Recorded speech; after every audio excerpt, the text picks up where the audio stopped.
மகாபாரதத்தில் அர்ஜுனர் பயன்படுத்தின ரொம்ப ரொம்ப சக்தி வாய்ந்த வில்லோட பேர் தான் காண்டிபம். இந்த காண்டிபம் வருண பகவான் மூலமாகவும் அக்னி பகவான் மூலமாகவும் அர்ஜுனருக்கு கிடைச்சிருக்கும். ஆனால் அர்ஜுனர் இறந்ததுக்கு அப்புறமா இந்த காண்டிப வில்லுக்கு என்னாச்சு அப்படிங்கிறத பற்றி நம்ம பெருசாக கேள்விப்பட்டிருக்க மாட்டோம். ஆனால் மகாபாரதத்தில் ஸ்வர்க ஆரோகண பகுதியிலேயே பார்த்துட்டிங்கன்னா ரொம்ப தெளிவாக இந்த விளக்கத்தை கொடுத்துருப்பாங்க. அதாவது ஒரு திருடங்களை கூட சமாளிக்க முடியாமல் அர்ஜுனர் வந்து திருடங்கள்கிட்டையும் தன்னுடைய மகனான பாப்ருவாகன் கிட்டையும் தோற்று போனதுக்கு அப்புறமா தன்னுடைய காலம் வந்து முடிஞ்சிருச்சு, தன்னுடைய அவதார காலகட்டத்தை முடிச்சுட்டு ஸ்வர்க்கத்தை நோக்கி நம்ம போகலாம் அப்படின்னு பாண்டவர்களும் திரௌபதியும் பார்த்தீங்கன்னா இமயமலையை நோக்கி நடக்க ஆரம்பிக்கிறாங்க. அப்படி நடந்து போகிற சமயத்தில் பார்த்துட்டிங்கன்னா யமதர்மன் வந்து ஒரு நாயோட உருவம் எடுத்து இவங்களை பின்தொடர்ந்து போயிட்டு இருக்காரு. ஒரு கட்டத்தில் கொஞ்சம் கொஞ்சமாக பார்த்துட்டிங்கன்னா எல்லாருமே வந்து இறந்து போக ஆரம்பிக்கிறாங்க. கடைசியாக பார்த்தீங்கன்னா தர்மருமே இறந்து போகிறாரு. இப்படி இறந்து போகிறதுக்கு முன்னாடி பார்த்துட்டிங்கன்னா வருண பகவான் அர்ஜுனரை நோக்கி வராரு.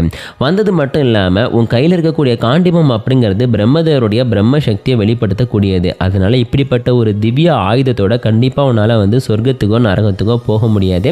அதனால் இங்கே இருக்கக்கூடிய யமுனை ஆற்றில் வந்து இந்த ஒரு வில்லை நீ விற்று அதை நாங்கள் எடுத்துக்கிறோம் அப்படின்னு சொல்லுவார். அதனால் பார்த்தீங்கன்னா அர்ஜுனருமே தன் கையில் இருக்கக்கூடிய காண்டிபத்துக்கு முறையான பூஜைகள் செஞ்சு அதை வந்து யமுனை ஆற்றில் விட்டுட்டார்.